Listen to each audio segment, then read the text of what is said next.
We'll be getting more analysis from Mark Cutts, who joins me, and he's the UN Deputy Regional Humanitarian Coordinator for the Syria Crisis. Thank you very much for joining us here on TRT World, Mark. So, UN has released a new report recently and stated that the humanitarian crisis for Syria has reached a new level. Now, we've been reporting for months about Idlib and how bad the last couple of months have been, but you are in Gaziantep, so you have witnessed it yourself. Yes, well, every time when we think we've seen the worst of this crisis, we realize that, it gets even worse the next day. Previously we were reporting that 500,000 people had fled, then 700,000. It's now more than 950,000 people who fled in the last 3 months. And it's not over. Even right now, we're still seeing a lot of people on the move.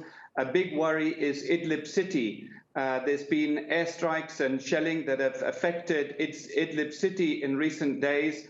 A number of people killed and injured there as a result of attacks, and it's creating real panic in the area.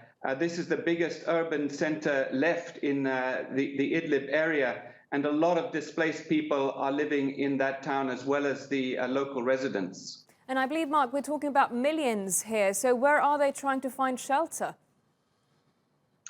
Well, people came to the Idlib area from many different parts of Syria over the last few years of this war.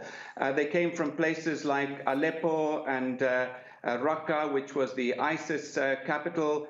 They came from Homs before then and from Eastern Ghouta. They all came to the Idlib area thinking that they would be safe there. But now they have found themselves under attack. Entire cities and towns and villages have been decimated by airstrikes and shelling. Places like Marat an-Numan and Sarakeb completely emptied out of civilians, and Ariha. They've been moving closer and closer to the Turkish border. But right now, people there are also extremely worried. There were airstrikes in Darat Izar recently and in the Atareb area. These are places very close to the area where the majority of these displaced people are now living in camps. They're very exposed in these tents and makeshift shelters. If the shelling and airstrikes move any closer to that area, there's a real risk that we'll see a huge bloodbath there.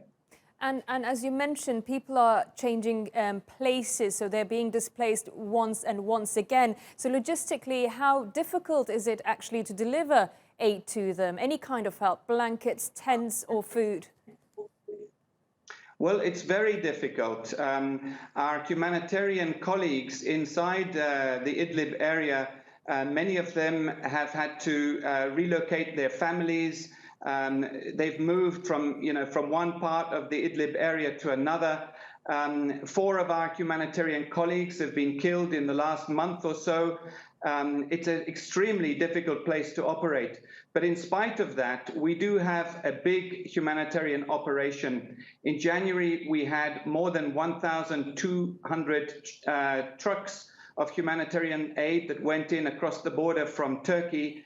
In February, we've already had more than 700 trucks of aid going in, but I'm afraid it's not enough. With displacement on this scale and all of the people who were already displaced before then, we still need to scale up this humanitarian response to a whole new level. And we're talking with the Turkish authorities about increasing the capacity at the borders so that we can take in even more aid.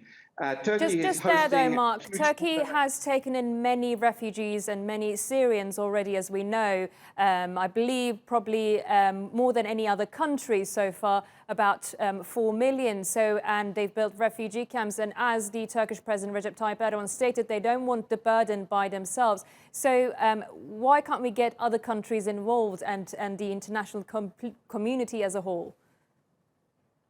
Well, that's what we all want. We want to see the entire world shouldering its responsibilities towards these people.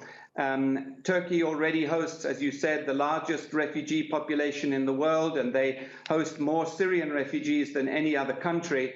But Turkey also supports this very large cross-border operation. And if more people are not going to be able to come across the border into Turkey, then we must ensure that these people are protected on the other side of the border in northwest Syria. That's why we need to scale up that operation. We're currently appealing for $500 million in new funding to meet these huge humanitarian needs. Well, that's all the time we have, but thank you very much, Mark Cutts, for joining us here on TRT World.